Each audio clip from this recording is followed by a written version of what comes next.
지난 한 주간도 주 안에서 승리하셨습니까? 예. 오늘 거룩하고 복된 주님의 날, 우리 주의 자녀들이 함께 하나님 앞에 나와 예배하는 이 자리가 너무나 귀하고 복된 줄 믿습니다. 주님 앞에 나온 모든 성도님들에게 하나님께서 한없는 은혜와 넘치는 축복으로 여러분의 삶 가운데, 여러분 가정 가운데, 여러분의 앞날 가운데 늘 함께하여 주시길 주의 이름으로 축원합니다. 우리 옆 사람과 인사하겠습니다. 잘 나오셨습니다. 은혜 많이 받으십시오. 축복합니다. 네. 이 헬라어에는요, 시간의 개념이 두 가지가 있습니다. 하나는 크로노스의 시간이고 하나는 카이로스의 시간이라는 거죠. 이 크로노스는 우리가 알고 있는 시간, 그러니까 일반적인 시간과 다르지 않습니다. 흐른다라는 표현이 적절한 나의 의지와는 상관없이 흘러가는 시간들, 세월과도 같은 개념인 것입니다. 그러나 이 카이로스는요, 내 삶에 있어서 의미 있는 아주 특별한 시간을 말하는 것입니다. 똑같이 우리가 세상과 똑같이 크로노스의 시간을 살아가지만 그 시간 가운데 내게 있어서 나를 찾아와 주시고 나를 만나 주시는 그 하나님의 시간이 바로 카이로스의 시간이다라는 것입니다. 오늘 말씀은 바로 이 카이로스의 시간을 기억하라라는 거예요. 이스라엘의 역사를 통해서 하나님께서 그들에게 베푸신 놀라운 그 하나님의 은혜를 너희는 기억하라 라고 모세는 말하고 있는 것입니다. 여러분, 은혜라는 것은요, 은혜는 발견하는 것입니다. 은혜라는 것은 이미 하나님께서 내게 주셨어요. 그런데 어떤 사람이 그 은혜를 내 것으로 누리고 살아갈 수 있는가? 그 은혜를 발견한 자가 그 은혜를 누리며 살아갈 수 있는 것입니다. 생각해 보면 그러잖아요. 똑같은 은혜를 받았지만 어떤 사람은 그것을 은혜로 생각하고 감격하는 사람이 있고 어떤 사람은 그거를 은혜로 여기지 않고 당연한 것으로 여기며 살아갈 수도 있다는 것입니다.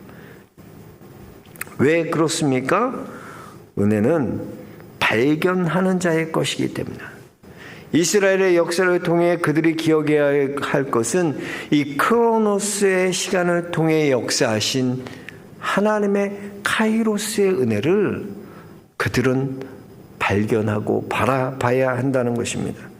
그렇다면 오늘 모세는 이스라엘 백성들에게, 이스라엘의 역사를 통해 하나님의 어떤 은혜를 발견하고 바라봐야 한다라고 옛것을 기억하라라고 말하는 것일까요? 이스라엘의 출애굽의 역사에서 그들이 발견해야 할 하나님의 은혜는요, 홍해의 은혜와 광야의 은혜인 것입니다. 여러분, 이스라엘 백성들이요, 하나님의 약속의 땅을 가기 위해서 출애굽에서 나왔어요. 근데 나왔더니 어떤 일이 일어났습니까? 앞에는 홍해가 놓여져 있고요. 뒤에는 애굽의 군대가 추격해서 오는 거예요. 자기들을 죽이기 위해 오는 겁니다. 어떻게 보면 이스라엘에게 있어서 이 홍해라는 건 어때요? 홍해는 그들이 느끼기에는 걸림돌이에요. 가나안 땅으로 가기 위한 건너가야 되는데 이 홍해가 막고 있기 때문에 이것은 그들이 느끼는 감정은 아마 왜 이런 걸림돌을 내게 주셨을까라는 생각을 했을 거예요. 하나님 말씀 따라 출애굽했으면 끝까지 하나님이 인도해 주셔야지. 왜 앞에 이런 장애물을 놓으시지? 왜 이런 걸림돌을 내게 주시지? 거기에다 뒤에는 지금 애굽 군대가 자기들을 죽이기 위해 쫓아오고 있다는 것, 얼마나 그들이 두렵고 염려했겠습니까? 도저히 이 상황을 그들은 납득되지도 않고 이해되지도 않았을 것입니다. 그들에게는 이 홍해는 걸림돌처럼 보였습니다. 그래서 출애굽기 14장에 보면 이스라엘 자손이 심히 두려워하여 여호와께 부르짖고 그랬습니다. 여호와께 부르짖었다. 왜 부르짖었다고 했습니까? 이 걸림돌이라고 생각했기 때문에 살려달라는 거예요. 이 걸림돌이라고 생각했기 때문에 왜 이런 걸림돌을 주신 겁니까? 주님 우리를 도와주셔야 됩니다. 부르짖었다는 거예요. 우리가 인생 살아가다 보면요, 우리 인생에 이런 걸림돌들을, 그런 장애물들을 너무나 많이 만날 때가 있습니다. 건강에 걸림돌을 만나기도 하고요. 우리는 인생의 물질에 그런 걸림돌을 만나기도 합니다. 또 인간 관계에 있어서 부모 간의 또 부모와 자녀 간에, 아내와 남편 간에, 또 직장 상사 간에, 모든 인간 관계를 그런 걸림돌들을 만날 때가 있다는 것입니다. 생각해 보면요, 우리 앞에는 다 그렇게 문제투성이처럼 보여집니다. 다 걸림돌이에요. 그런데 그것을 카이로스의 관점에서 바라보면 오히려 이 걸림돌은 은혜를 발견하는 그런 디딤돌이 된다는 것입니다. 홍해가 나를 가로막는다고 생각했습니다. 그렇지 않습니까? 홍해가 나를 가로막고 있구나, 홍해 때문에 내가 죽게 되었구나 생각했어요. 그런데 이스라엘은 이 마른 홍해를 건너갔을 뿐만 아니라 애굽 따라오던 모든 군대들이요, 이 홍해에서 다 수장돼요. 전멸되는 것입니다. 사실 이스라엘의 근본적인 문제가 홍해에서 해결되는 거예요. 여러분 한번 생각해 보세요. 만약에 이스라엘 백성들이 출애굽해서 광야 생활을 시작하는데 40년간 광야 생활을 하지 않습니까? 그런데 만약에 애굽의 이 군대가 이렇게 홍해를 만나지 않고 수장되지 않았다면요, 애굽 군대가 이스라엘을 추격하는 걸 포기했을까요? 끝까지 이 애굽 군대가요 이스라엘을 잡아가기 위해서, 죽이기 위해 쫓아다녔을 거예요. 그러니까 하나님께서는 사실 그들의 문제의 근원적인 문제, 그래서 이스라엘 백성들이 홍해를 건너가고 애굽 군대가 이 홍해에서 다 수장되고 전멸됨을 통해서 다시는 그들이 이스라엘을 쫓을 수 없는 거예요. 그러니까 얼마나, 만약에 그들이 계속 쫓았다면 이 광야 생활이 얼마나 두려워하고 얼마나 불안했습니까? 언제 내가 죽을지 모르고 언제 쫓아올지 모르고 그렇게 40년을 도망 다녀야 했잖아요. 그런데 하나님께서는 그런 근원적인 문제를 이 홍해에서 해결해 주셨다는. 그러니까 이 그들이 생각하는 이 걸림돌이라고 생각했던 이 홍해가 오히려 이스라엘에게는 디딤돌이 되어서 하나님의 은혜를 발견하는 그런 기회가 되는 사건이었다라는 것이죠. 이것이 바로 홍해의 은혜라는 것입니다. 그래서 믿지 않는 사람들이 보기에 홍해는 다 걸림돌이라고 생각합니다. 홍해가 나를 가로막았다는 것은 걸림돌이라고 느낀다는 거예요. 그래서 원망하고 불평하는 거예요. 왜? 그것이 걸림돌이라고 생각하기 때문에. 그러나 여러분, 믿음의 사람은요, 홍해가 하나님의 은혜인 것을 꼭 기억하시기 바랍니다. 예수님도 그러셨잖아요. 마태복음 11장에 보면 수고하고 무거운 짐진 자들아 다 내게로 오라, 내가 너희를 쉬게 하리라 그러셨어요. 수고한다는 것은 뭘까요? 뭐가 수고할까요? 수고한다는 건요, 내가 짊어져야 될 짐이 있다는 거예요. 인생은요, 그잖아요. 내가 수고해야 될 내 짐이 있다는 거예요. 그렇다면 무거운 짐은 뭡니까? 무거운 짐은요, 내가 지지 않아도 되는 짐인데 그걸 져야 하는 거예요. 그럴 때 무거운 짐이라고 느껴지는 거예요. 그잖아요. 우리가 인생 살아보다 보면 내가 내 짐만 지고 살아요, 여러분이요. 내가 당연히 져야 될 그 짐만 져요. 그렇게 되지 않는다니까요. 무거운 짐이 우리에게 있다는 거예요. 느껴지는, 내가 왜 이런 짐을 져야 되지? 그런 무거운 짐이 있다는 거예요. 아프리카 어떤 부족에 가보면 이런 이야기가 있잖아요. 아프리카 어떤 부족에 강이 흐르고 있는데 그 강에 건너가기 위해서는 해야 될 일이 있어요. 그 강을 건너가기 위해서는 아주 크고 무거운 돌을 들고 그 강을 건너야 됩니다. 왜냐하면 물살이 너무나 세기 때문에, 중간에 물살이 세지기 때문에 그 무거운 돌을 얼만큼 무겁게 가져가느냐에 따라 중심을 잡을 수 있는 거예요. 그래서 모든 사람들이 다 이 무거운 돌을 짊어지고 강을 건너게 되는 거예요. 생각해 보세요. 그렇다면 이 무거운 돌이요, 그들에겐 짐입니까? 아니면 그들을 살리는 생명이 되는 겁니까? 그 돌이 없으면요, 그들은 물살이 세서 죽을 수밖에 없어요, 그곳에서. 그런데 그 돌이, 그 무거운 돌을 내가 짐을 통해서 그들은 무사히 건너갈 수 있는 생명을 살리는 생명의 돌이 되는 것입니다. 여러분, 애굽의 바로를 생각해 보면 그렇잖아요. 애굽의 바로가 마음을 완악하게 했다 그랬어요.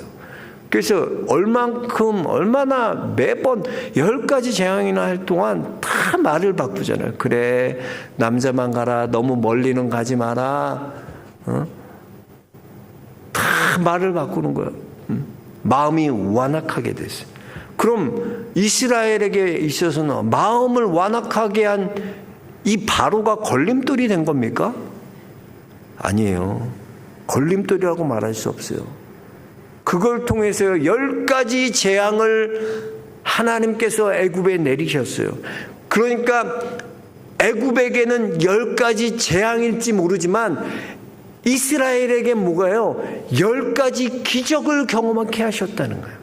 하나님께서 그 기적을 통해서 온 열방에게 내가 바로 하나님이다, 이스라엘의 하나님이 나다 라고 증명해 주셨다는 거예요.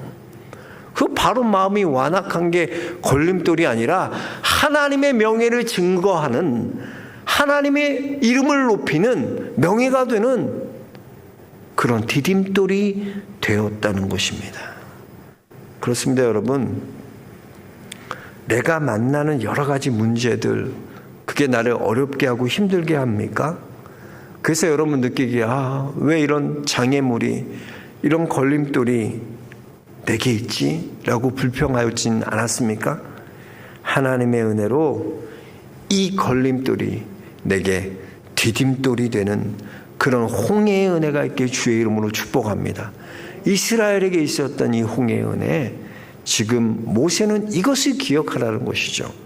두 번째, 광야의 은혜를 기억해야 합니다. 이스라엘 역사에서의 이 광야의 문제는요, 이 광야라는 것은 문제와 은혜가 교차되는 곳이 광야예요. 그러니까 광야는 결핍이 있는 곳이잖아요. 그러니까 먹을 것도 부족하고 물도 부족하고 더위도 있고 또 저녁이 되면 춥고 항상 부족한 곳이었어요. 열악한 곳이요. 그런데 그 열악한 곳에서도 하나님의 은혜가 넘쳐났어요. 그래서 그들은요, 하나님이 40년 동안 광야 생활 동안 그들에게 만나를 베풀어 주셔요. 메추라기로 먹이셨어요. 하나님께서 반석을 쳐서 물을 주시는 놀라운 그들은 기적을 경험했다는 거예요. 그러니까 두 가지 다 경험한 거죠. 그들은 문제도 광야에서 경험했지만 또 뭐예요? 하나님 은혜도 경험하는 거예요. 그러니까 사실 우리의 인생을 살아간다는 게 그거 아니에요? 우리가 문제를 경험하잖아요. 매 순간 우리 삶에 얼마나 많은 문제들이 있습니까? 그렇지만 또한 뭐예요? 이 문제들, 하나님의 은혜가 발현되는, 하나님의 은혜가 나타나는 순간이 그 문제가 일어나는 그때가 아닙니까? 그래서 생각해보면 왜 광야 생활 불편하지 않았겠습니까? 왜 광야에 문제가 없었겠습니까? 그러나 이 광야의 문제도요, 이 은혜가 있는, 하나님의 압도하는 은혜가 있는 거예요. 그래서 그 은혜를 바라보는 사람이 믿음의 사람이라는 거예요. 광야는 생각해보면 오직 하나님만 바라봐야 되는 거예요. 그렇지 않고는 하나님이 다 뭐 그들이 일해서 만나를 먹습니까? 그들이 노력해서 물을 얻을 수 있어요? 그런 곳 아니에요, 광야는. 그래서 하나님께서는 그들을 인도해 가셨는데 낮에는 구름 기둥으로 밤에는 불 기둥으로 그들을 앞서서 인도해 가셨어요. 그리고 그들에게 하나님께서는 구름으로 인도해 가시는데 구름이 앞으로 나아가면 그들이 따라 나아갔고 구름이 멈춰서면 그들도 멈춰섰어요. 그러니까 그들은 항상 무엇을 바라봅니까? 하늘을 바라볼 수밖에 없는 거야. 하나님이 어떻게 운행하시나, 하나님이 어떻게 가시나 그것을 그들은 바라볼 수밖에 없었다는 거야. 근데 이게 뭐냐? 그들에게 있어서는 이 광야의 은혜였다는 거야. 광야의 은혜가 뭐냐면 나를 하나님만 바라보는 사람으로 만들어 가시는, 연단해 가시는 그 과정이 바로 광야 생활이에요. 근데 그게 내게 뭐냐? 은혜라는 거야, 은혜라는 거야. 여러분, 그래요. 광야라는 곳이요, 문제와 은혜가 교차되는 곳인데 그곳에서 우리는 어떤 삶으로 하나님이 나를 만들어 가시나 하나님으로만 밖에 살 수 없는 나로 하나님이 만들어 가세요. 이 광야를 통해서 하나님만 바라보고 살아가고 하나님만 의지하며 살아갈 수 있도록 나를 하나님께서 그렇게 하나하나 만들어 가신다는 거예요. 그래서 욥의 고백과 같이 내가 가는 길을 그가 아시나니 나를 단련하신 후에는 내가 순금같이 나아가리라. 하나님 나를 그렇게 만들어 가세요. 순금처럼 나아갈 수 있도록 하나님이 이 광야를 통해 나를 그렇게 만들어 가신다는 거예요. 여러분, 그 유럽 북해에 가면 제일 많이 잡는 고기가 청어예요, 청어. 그 물고기는요, 싱싱해야지 가치가 있어요. 그래서 물고기에 소금을 치잖아요. 소금 친 물고기는요, 4분의 1 가격밖에 안 돼. 소금 치면 이미 고기는 가격이 떨어질 수밖에 없어요.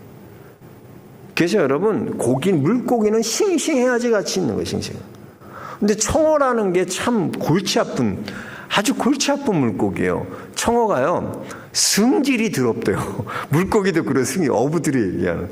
물고기 승질이 더러운 거. 자기 승질에 못 이겨서 얼마나 성격이 나쁜지 지들끼리만 있으면은 아주 얘네들이 스트레스를 받아갖고 지 승질에 못 이겨서 거의 다 죽어버린다는 거예요. 그럼 어떻게 하면 이 청어를 싱싱하게 운반할 수 있을까? 그 수조에다가 이 청어의 천적인 메기를 집어넣었어요. 그랬더니 놀라운 일이 일어났는데 메기가 다니면서 물고기들이, 이 청어들이 이 메기를 피해 다니는 거. 몇 명은 잡아먹히겠죠, 몇 개는. 근데 무슨 한도 끝도 없이 그 메기가 먹겠어요? 아니에요. 배부르면 안 먹잖아요. 그러니까 끊임없이 움직이다 보니까 이 청어들이 더 싱싱해진다는 거예요. 더 건강해진다는 거예요. 응? 여러분, 그래요. 이 메기를 통해서 이 청어가 건강해지는 거예요. 메기라는 장애물을 통해서 오히려 청어가 건강해졌다는, 그게 메기 효과예요. 그 2016년도에 우리가 사드 배치 때문에 중국이 얼마나 한알령 때문에 얼마나 어렵게 만들었어요. 네? 화장품도 음악도 드라마도 한국 건 다 축출해 갔어요. 그 이번에 여론조사한 거 보니까 청년들의 80%가요, 중국에 대해서 반중 감정이 극에 달했어요. 80%가 그렇다는. 그러니까 일본보다 중국이 더 싫대. 근데 그런 말도 하죠. 중국이 얼마나 우리도 얼마나 중국 눈치 봤어요. 지금도 눈치 보자. 옛날에는 저 어렸을 땐 중국을 중국이라고 안 해요. 중공이라고 그랬거든요. 그잖아요. 중공이고 소련이고 그랬잖아요. 이 중국이 이렇게 강력해질 수 있었던 것, 이들이 얼마나 그 인구 13억이나 되는 그 인구가, 그래서 무슨 옛날에 그런 거 있잖아. 13억 인구가 다 한꺼번에 오줌 싸도 대한민국 잠기게 된다. 그런 우스갯소리가 있으죠. 중국이 얼마나 우리 대한민국 그렇게 괴롭혔어요. 한한령 때문에, 사드 때문에. 지금도 그렇잖아요, 사실. 뭐 비자도 안 내주더라고요. 비자도 우리도 안 가, 치사해. 그래갖고 얼마나 음악도 그렇지, 화장품요. 제가 아는 어떤 집사님은 중국의 건설업을 위해서 굴삭기 갖고 이렇게 들어갔어요. 2년 만에 굴삭기 뺏기고 손 다 털고 그 집 보증금 집 판 거 빼고 전세로 들어가서 그 돈 가져왔는데 그거 다 날리고 2년 만에. 야, 빈손으로 돌아왔어. 빈손. 굴삭기 뺏기고. 무서워요. 중국이에요. 우습게 하면 안 돼. 거기서 사업하는 분들, 성공했다는 분은 제가 못 봤어요. 조금 성공하는 것 같으면 좀 지나면 다 망해서 들어와. 중국이 그렇게 무서운 곳이에요.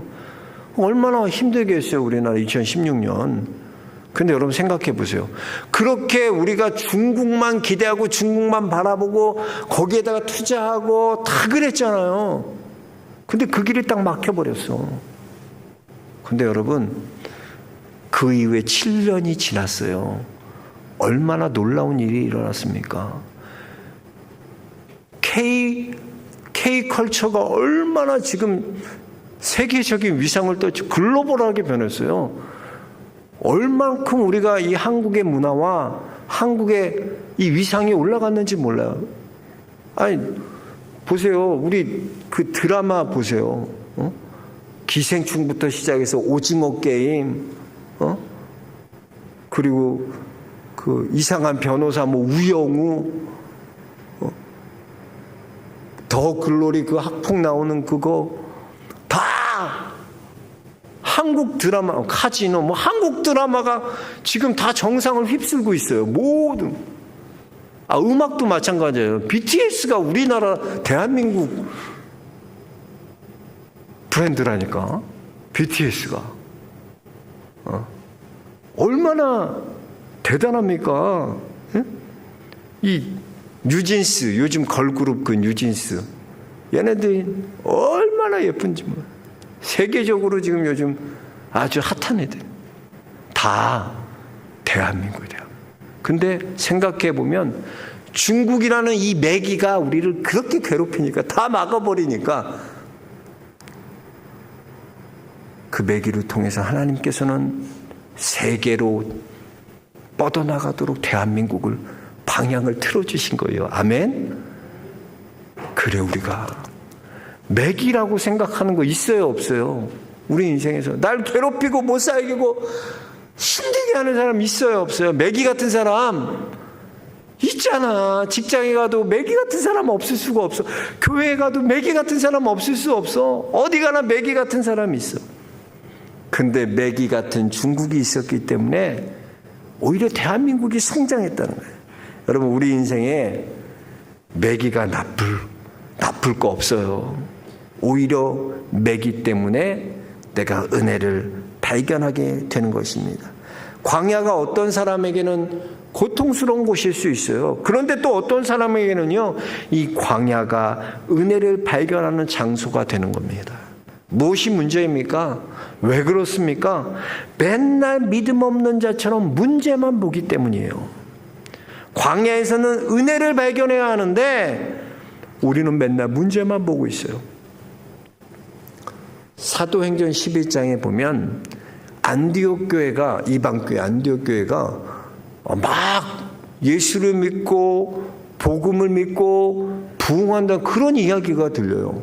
그 예루살렘 교회에서 바나바에게 가서 바나바에게를 파송해서, 야, 정말 안디옥 교회가 그렇게 됐는지 이방 교회가 그렇게 있는지 좀 조사 좀 해봐. 이거 아무래도 이상해. 그래서 바나바를 파송했어요. 여러분 생각해 보세요. 개척교회에 가보면요, 딱 앉아보면 갑갑해요. 네? 문제가 다 보여. 교회 얼마 안 다닌 사람도 개척교회 오면 얼마나 힘든지 가면 문제만 보여요. 다. 이것도 교회가 이렇게 문제고 시설도 그렇고 모든 게 문제투성이야. 근데 바나바는요, 그 교회 가서, 안디옥 교회 가서 문제를 본 게 아니에요. 바나바는 은혜를 바라봅니다. 그래서 보면 11장에 보면 바나바가 하나님의 은혜를 보고 기뻐하였다 그래요. 기뻐했다 그래요. 하나님의 은혜를 보고. 다른 거예요, 바나바는. 그럼 보세요. 맨날 문제 보는 사람은 맨날 문제만 봐요. 맨날 지적질하는 사람 그거 못 고쳐요. 지적하지 않으면 내가 몸에 가시가 돋는데 맨날 지적하고 살아야 되는데 맨날 문제만 보이는데 그러니 은혜가 안 보이지. 광야를 통해 은혜를 발견해야 되는데 지금 옛날 기억하고 너희 아버지에게 물고 너희 선배들에게 뭘 물으라는 거예요? 광야의 은혜, 홍해의 은혜를 좀 바라보라는 거예요. 하나님이 너에게 행하신 그 일을 회고하고 하나님이 너에게 행하신 그 놀라운 구원의 역사, 그 은혜를 너희가 회고하여 너의 미래를 바라보라는 거예요. 이 역사를 통해 하나님의 은혜를 발견하는 자들이 되라는 거예요. 여러분, 비록 광야를 걸어가고 있지만 그 광야 가운데 우리는 하나님의 은혜를 발견해야 할 줄로 믿습니다. 그것이 바로 믿음의 사람의 모습인 거예요. 여러분, 은혜는요, 은혜라는 건 내가 주어가 아니에요. 내가 아니에요. 은혜는 철저하게 은혜의 주어는 하나님이에요. 하나님. 은혜가 뭐예요? 위로부터 하나님께서 자격 없는 자에게 값없이 주시는 것이 은혜예요. 왜 우리가 우상을 자꾸 섬기고 우상 만듭니까? 출애굽기 20장 이 10계명을 주신 계명 보면요. 이 두 번째 계명이 너를 위하여 새긴 우상을 만들지 말고 그랬어요. 너를 위하여 새긴 우상이라고. 우상은 누구를 위해? 너를 위해 만드는 거예요. 나를 위해 만드는 거예요. 우리가 우상 왜 만듭니까? 나를 위해 우상을 만드는 거예요. 그래서 우상은요, 내 욕심이 투영되어 있어요. 다 욕심 따라 살아가요. 그래서 여러분, 왜 그렇게 점치러 가요, 연초면? 뭔가 좋은 말 들으려고. 점집에서 가보면 우상덩어리잖아. 어떻게든 내가 점집에서 연초에는 가가지고 좀 잘 풀릴까, 좋은 얘기, 복법. 그 얘기 들으려고 가는 거 아니야. 아니, 점쟁이가 무슨 당신 1년 동안 섬겨야 됩니다. 희생해야 됩니다. 그런 얘기 점쟁이가 해요, 안 해요? 점쟁이는 그런 얘기 안 해. 다 나 좋을 얘기만 하지. 뭐가 잘 되고 뭐 이게 좀 어려움이 있는데 이건 이렇게 해서 그거 지나면 뭐가 돼요? 다 점쟁이는 그래. 그런데 여러분, 우리가 은혜 받으면 어때요? 은혜를 발견하면 어때요? 우리는 나를 위해 살지 않아요. 은혜 발견하면 내 욕심을 위해 살지 않습니다. 우리가 은혜 받은 자로 살아가면 그 은혜를 흘려보내게 되어 있어요. 아브라함이 복의 근원이 돼서 아브라함을 통해서 모든 족속이, 모든 민족이 복을 받는 것처럼 하나님의 은혜의 원리는 그거예요. 내 안에 멈춰있는 은혜가 아니라 내 은혜를 흘려보내게 만들어가는 것입니다. 여러분, 우리가 홍해의 은혜, 광야의 은혜 왜 기억해야 됩니까? 그 은혜를 오늘의 내 삶에 기억하고 미래를 바라보고 그 은혜를 나갈 뿐만 아니라 내게 주신, 오늘도 내게 주신 그 은혜를 우리는 흘려보내는 자로 살아야 돼요. 여러분 때문에 은혜가 흘러가야 돼. 그게 은혜를 발견하고 은혜를 찾은 자의 모습이에요. 여러분, 우리가 2023년도 여러분 삶에서 홍해의 은혜와 이 광야의 은혜를 꼭 기억하시고 여러분 삶에 하나님의 은혜를 흘려보내는 그런 귀한 믿음의 성도들 모두 되시길 주의 이름으로 축복합니다. 그래서 저와 여러분이 자꾸 흘려보내도록, 그래서 여러분을 통해서 많은 자들이 이 은혜를 동일하게 경험하는 귀한 하나님의 일들이 일어나길 주의 이름으로 축원합니다. 하나님,